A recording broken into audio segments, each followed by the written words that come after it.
వచ్చే నెల 1వ తేదీన సామాజిక భద్రతా పింఛన్లు పంపిణీలో భాగంగా ఎన్టీఆర్ భరోసా పింఛన్ల పథకం అమలుపై అన్ని జిల్లాల కలెక్టరేట్లతో రాష్ట్ర సచివాలయం నుండి వీడియో కాన్ఫరెన్స్ నిర్వహిస్తున్న ప్రభుత్వ ప్రధాన కార్యదర్శి నీరబ్ కుమార్ ప్రసాద్ జూలై 1వ తేదీన ఉదయం 6 గంటల నుండి పెన్షనర్ల ఇంటి వద్దే గ్రామ వార్డు సచివాలయం ఉద్యోగులు పంపిణీ చేయాలని ఆదేశించారు.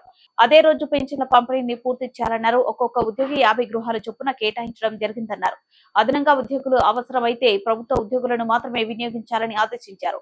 మొత్తం 4 రకాల కేటగిరీల పింఛనుదారులలో 11 సబ్ కేటగిరీలకు చెందిన పింఛన్దారులకు మొత్తం 7,000 అంటే జూలై మాసానికి సంబంధించి 4,000 మరియు ఏప్రిల్, మే, జూన్ 3 నెలలకు సంబంధించి నెలకు 1,000 రూపాయల చొప్పున ఏరియస్ మొత్తం 3,000 పంపిణీ చేయాలని మరియు మిగిలిన కేటగిరీలకు ప్రభుత్వం పెంచిన విధంగానే నగదును పంపిణీ చేయాలని ఆదేశించారు.